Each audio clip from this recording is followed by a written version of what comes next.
Hi, I'm Joe. Welcome to this video about narcissism. I wanted to do a video about should you forgive the narcissist if you are a scapegoat?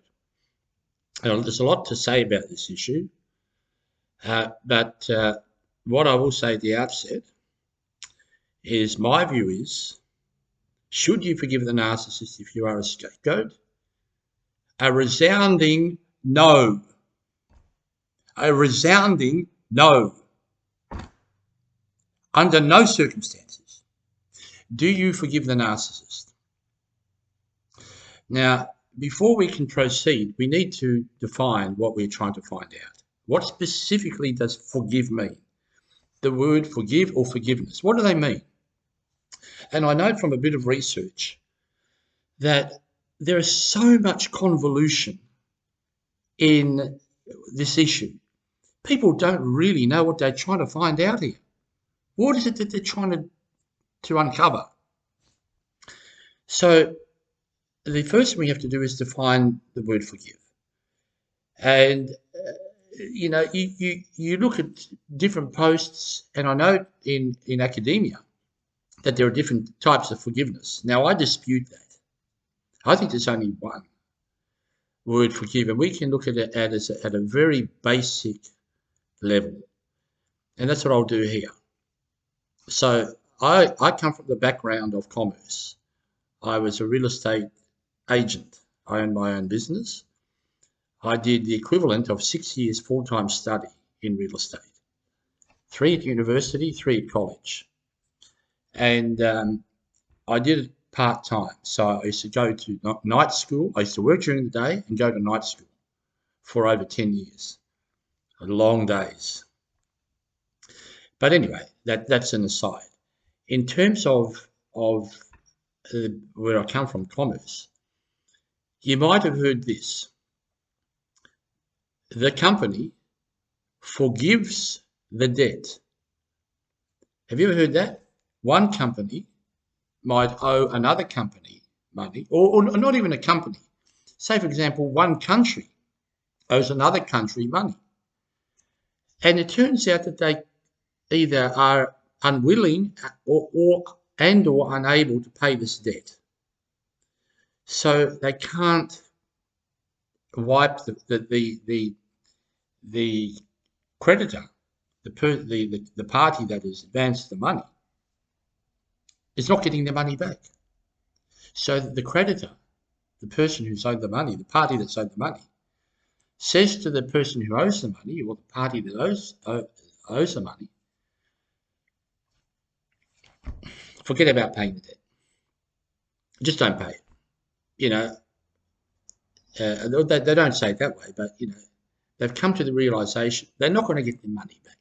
So they just say, let's just wipe the slate clean, draw a line in the sand, and move forward. So that's what you call forgiving the debt. Pretend it never happened. Now, why does a company do that, or a country? Well, they get to the stage where they say to themselves, it will be more of a hassle to try and recover this debt. If we went ahead, we'd have to use resources.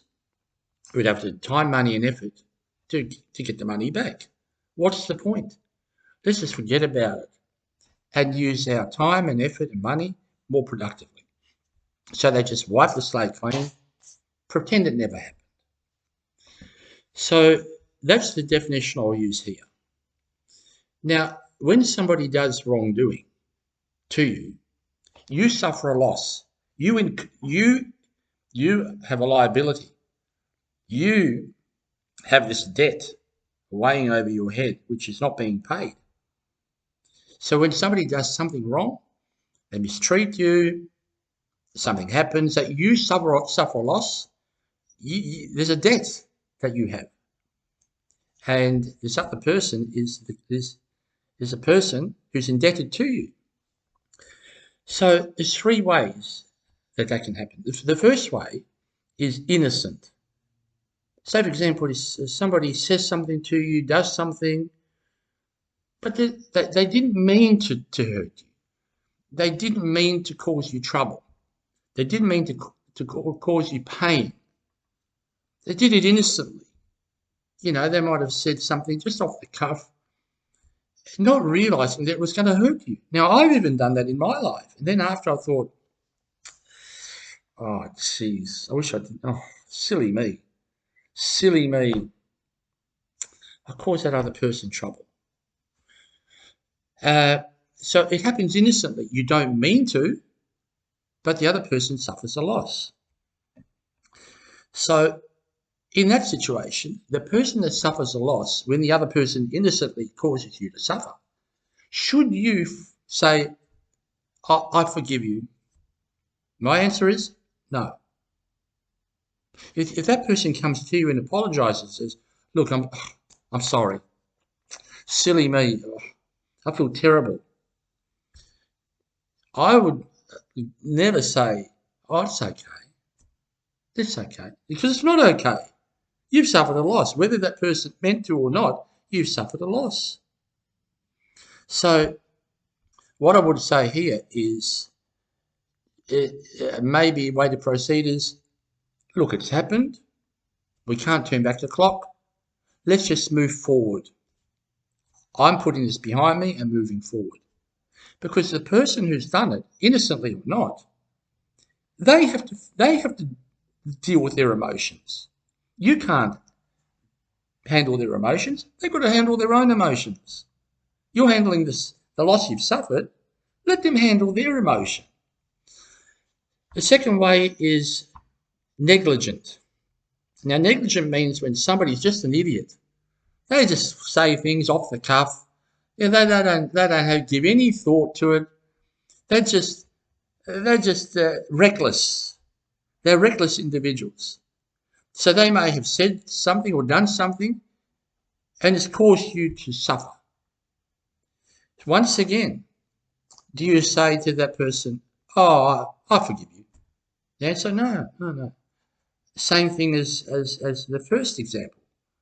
That person there, they've got to deal with their emotions. Now, if it's a negligent person, they probably won't even realise that they've done something wrong to you or said something wrong and you're suffering. They're such idiots. They're fruitcakes. They're Fruit Loops. So they're probably not even in that mode.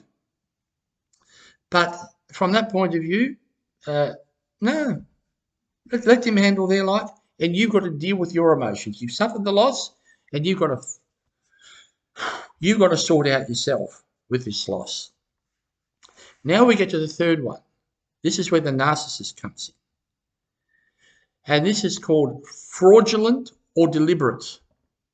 So when a narcissist does something to their scapegoat or says something, they deliberately want to cause this person to suffer. They deliberately want to see the reaction of pain and misery and all this, the tears and all the suffering. So they get their supply. They get this thrill. So in that case, then, which is what this video is really all about, you never, ever, ever, ever soften your stance towards a narcissist. You never ever go, oh, well, poor thing, they really are suffering. I forgive you. Whether you do in that mode to forgive the narcissist or you do it as a way to cleanse yourself of your emotional pain, that's where the problem comes in. That's where the convolution comes in.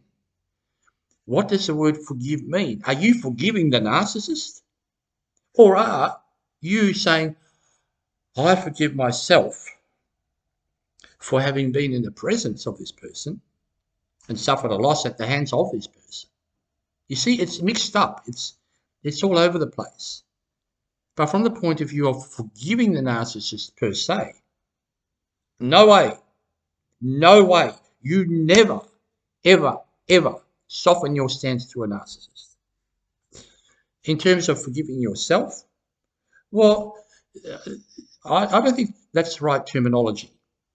What I think a better way to approach it is replace the word forgive with the word understand.